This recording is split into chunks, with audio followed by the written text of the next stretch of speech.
गुरुमुखो, मनुष्य अपने पिछले जन्म के कर्मों का फल वर्तमान समय में भोगता है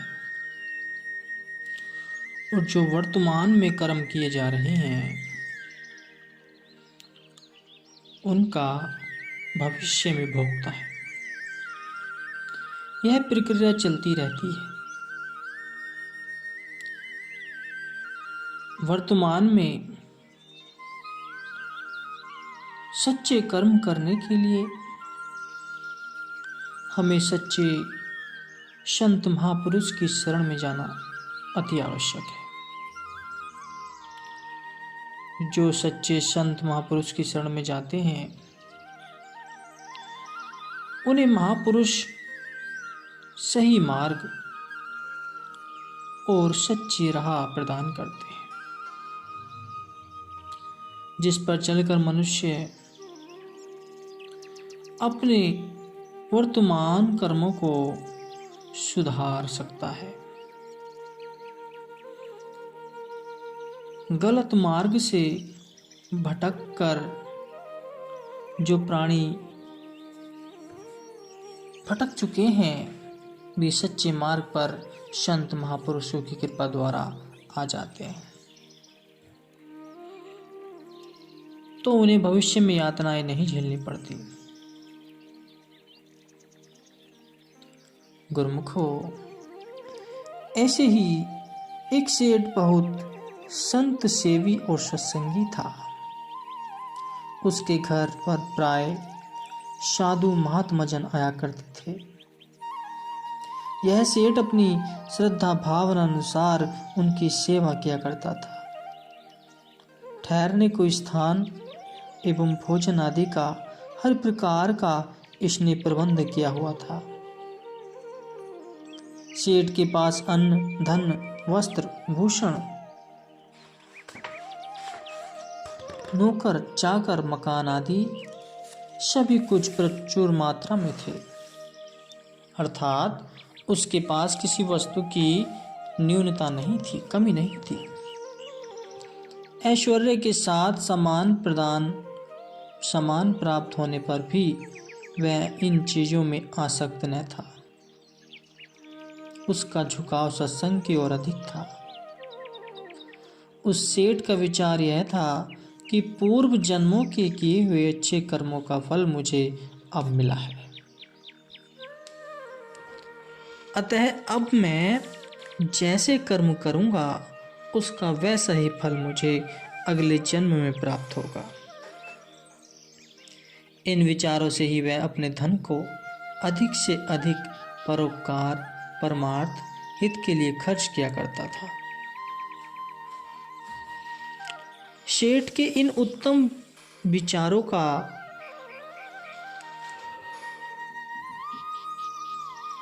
प्रभाव उसकी संतान पर भी पड़ना आवश्यक था। इस सेठ की एक लड़की थी।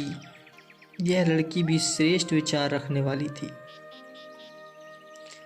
युवावस्था होने पर इसका विवाह एक धनाढ्य सेठ के पुत्र के साथ हुआ।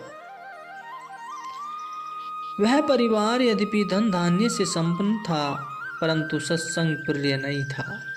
वह सत्संग को नहीं मानते थे। एक दिन यह लड़की अपने ससुराल में सास के पास बैठी थी कि उसी समय बाहर से किसी एक फकीर ने आवाज लगाई कि देवी, कुछ खाने को मिल सकता है?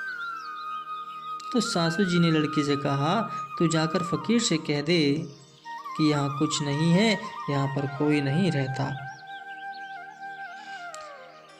लड़की ने सास की आज्ञा मानकर बाहर जाकर फकीर को कहा, महाराज यहाँ कुछ नहीं है। फकीर ने पूछा, तो फिर बेटी तुम लोग क्या खाते हो? तो लड़की ने उत्तर दिया, महाराज हम बासा भोजन खा रहे हैं। फकीर ने पुनः पूछा, जब बासा भोजन समाप्त हो जाएगा तो तुम फिर क्या खाओगे?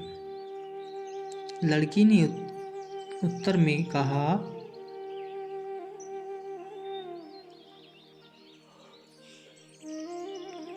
तो फिर हम आपकी ही बातें दर दर की भीख मांगेंगे। लड़की से उचित उत्तर सुनकर फकीर तो वहां से चला गया। पर इधर विधना का खेल देखिए गुरुमुखो, ये लड़की की सास उस फकीर व बहू का भीतर बैठे ही सब वार्तालाप सुन रही थी। बहू के भीतर आते ही उसकी सास आग बबूला हो उठी तथा उसे डांटती हुई बोली कि हे कमबख्त लड़की, तू अच्छी हमारे घर आई है कि सबसे अच्छा खाना खाते हुए भी तू हमारा अपयश करती है, बुराई करती है। बता तो सही, कब तुझे इस घर में खाने को बासा भोजन प्राप्त हुआ है, जो कि आज तूने फकीर से बासा भोजन खाने की बात कही है और भीख मांगने वाले मनुष्य शब्द तेरे मुंह से निकले। इतना कुछ कहकर भी सास को संतोष नहीं हुआ तथा क्रोध में जो कुछ मुंह में आया वह अपशब्द बोलती रही। अंत में उसकी पुत्र वधू ने बड़े धैर्य के साथ उत्तर दिया, माता जी, क्या मैंने झूठ कहा है? क्या हम सब बासा नहीं खा रहे हैं?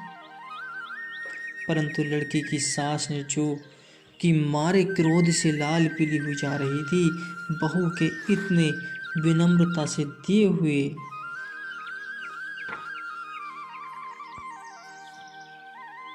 उत्तर को न सुना, अपितु आवेश में आकर संपूर्ण ग्रह को ही अशांति व कल्पना का रूप बना डाला।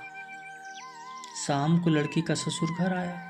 घर में इस प्रकार कलह को देख तथा अपनी स्त्री को ठंडे श्वास भरते हुए निहार कर वह दंग रह गया।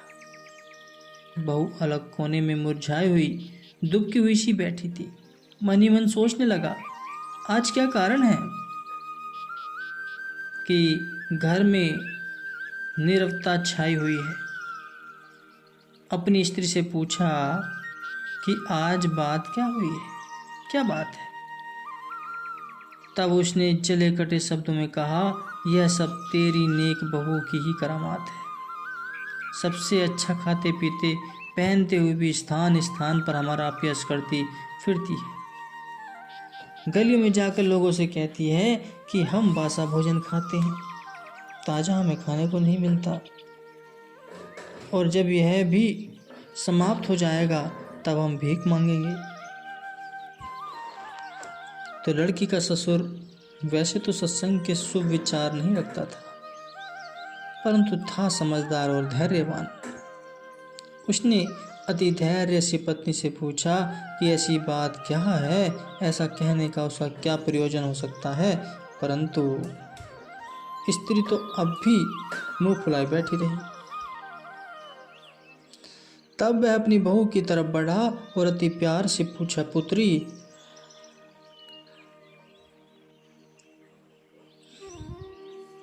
आज घर में क्या बात हुई है?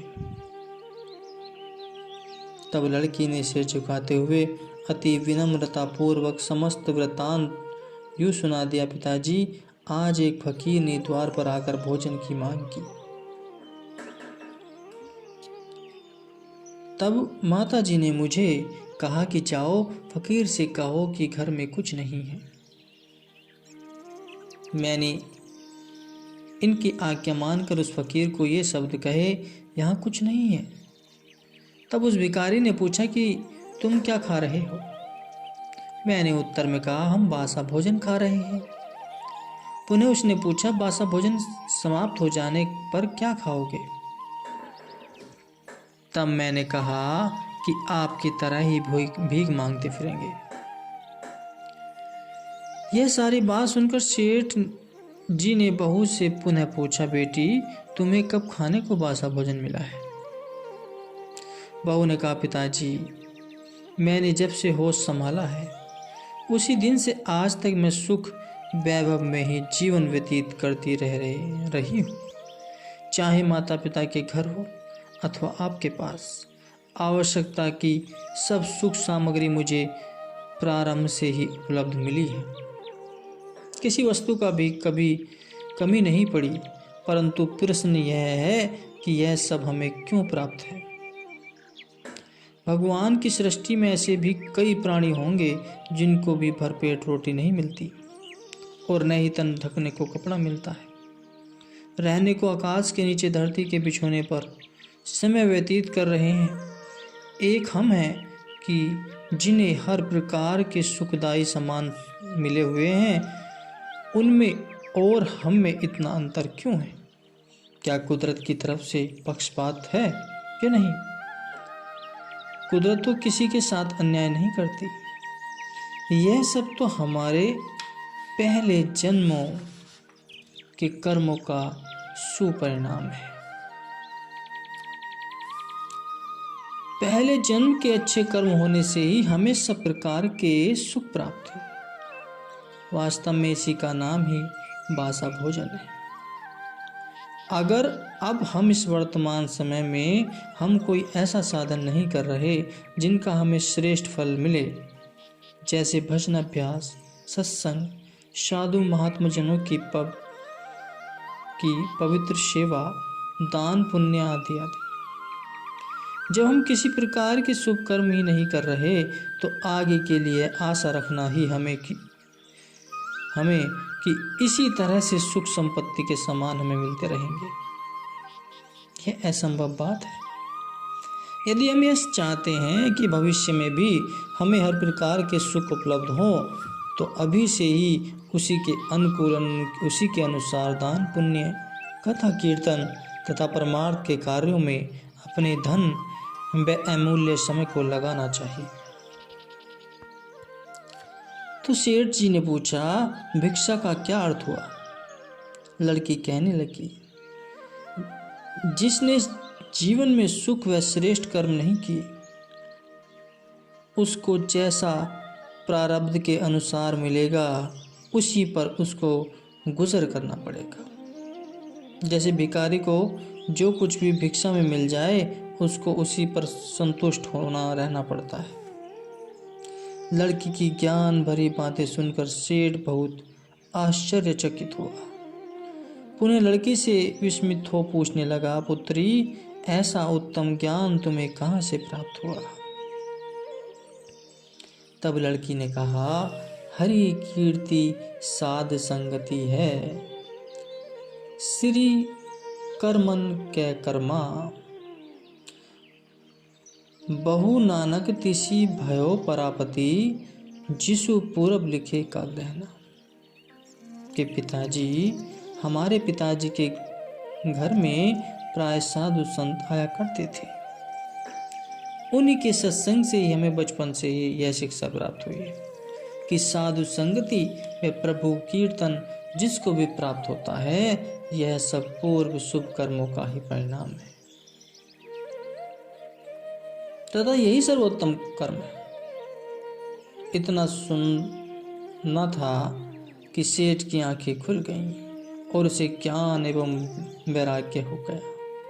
तब उसने बहू से कहा, पुत्री, अमुक कमरे में जो गेहूं, चने व जो मिश्रित हैं, कल से उसका आटा पिसवा कर भिखारियों व अतिथियों को भोजन करवाया करो। वास्तव में वह गेहूं पुराना था और उसमें घुन भी लगा हुआ था।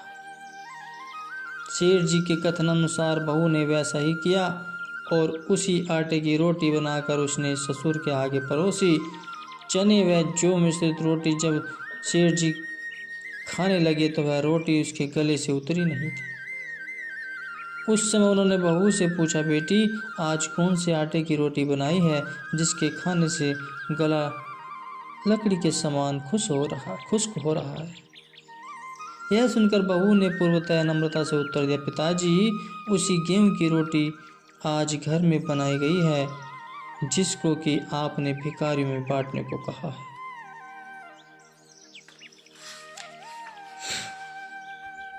बहू से उत्तर पाकर सेठ विस्मित हो उसने पूछने लगा कि ऐसा क्यों? तब बहू ने कहा, पिताजी, इसमें हैरान होने की कोई बात नहीं है, क्योंकि इस जन्म में जिस प्रकार का अन्न दान किया जाएगा वैसा ही अन्न हमें भविष्य में मिलेगा। मैंने आपको दिखाने के लिए ही ऐसा किया है। पिताजी, इस समय यदि आपको यह भोजन पसंद नहीं है तो क्या आगे चलकर परलोक में यह भोजन आपको उचित लगेगा? अपनी बात को जारी रखते हुए बहू ने कहा, जिस प्रकार के श्रेष्ठ क्रियमाण कर्म इस समय करेंगे वैसे ही फल हमें आगे जन्म में मिलेंगे। बहू की इस बात ने सेठ जी के दिल पर बहुत अच्छा प्रभाव डाला। तब सेठ जी ने अच्छे गेहूं का आटा पिसवाकर तथा अच्छे भोजन बनवाकर घर के सामने सदा व्रत जारी करवा दिया। इस प्रकार प्रभु भक्त में साधु सेविका बहू के संसर्ग से सेठ जी के भक्ति परायण हो गए एवं वह भी संत महात्माओं की शरण में जाने लगे। अपनी स्त्री पुत्र व अन्य संबंधियों को भी सत्संग में जाने के लिए उत्साहित करने लगे। सेठ जी के साथ साथ घर के अन्य संबंधी भी सत्संगी हो गए और घर में हर समय शांति का निवास हो गया। इससे यह पता लगता है गुरुमुखों कि प्रत्येक मनुष्य को वर्तमान समय में श्रेष्ठ व उत्तम कर्म करने चाहिए, क्योंकि इन्हीं कर्मों से ही तो मनुष्य का प्रारंभ बनता है। आज इच्छानुसार भोज्य पदार्थ आदि न मिलने पर हम तत्क्षण भाग्य को कोसने लग जाते हैं, परंतु इस बात पर तनक भी विचार नहीं करते कि यह सब हमारे अपने ही किए हुए कर्मों का फल है। मनुष्य जन्म में क्योंकि जीव को सब अधिकार प्राप्त होते हैं, इसमें वह पिछले कर्म भोग कर आगे के लिए शुभ कर्म भी कर सकता है, परंतु यह तो जीव की इच्छा पर निर्भर है कि चाहे इस मनुष्य शरीर द्वारा अशुभ कर्म कर 84 लाख योनियां खरीदे अथवा इस दुर्लभ जन्म में सद्गुरु की शरण ग्रहण कर उनसे सच्चा ज्ञान प्राप्त कर आवागमन के चक्कर से छूटकर मुक्त रूप हो जाए। अतः प्रतिदिन के कर्मों पर कड़ी दृष्टि रखने से जीव पथ भ्रष्ट न होकर नित्य प्रति अपनी मंजिल के निकट होता चला जाएगा। सद्गुरु की आज्ञा अनुसार शुभ व निष्काम कर्म करके अपना परलोक संवार लेगा तथा अपने वर्तमान को भी स्वर्णीय बना लेगा तुमको। इसलिए अति आवश्यक है कि अपने वर्तमान समय में अच्छे से अच्छे कर्म किए जाएं, जो अपने भविष्य के कर्मों में सुधार हो पाए, यातनाओं से बच पाए। और ये तभी मुमकिन है जब किसी संत महापुरुष की शरण में जाया जाएगा और वे ही सच्चे मार्ग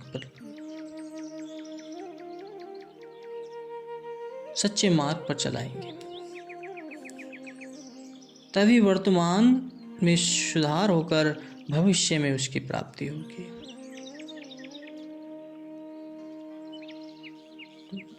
भविष्य के दुखों से बच पाओगे। तो इसलिए अति आवश्यक है कि संत महापुरुष की शरण में जाओ और उनके बताए हुए मार्ग पर चलो, क्योंकि वे सदा ही कृपा करते हैं। वे मनुष्य के हित के लिए इस धरा पर आए, मनुष्य के उद्धार के लिए इस धरा पर आए।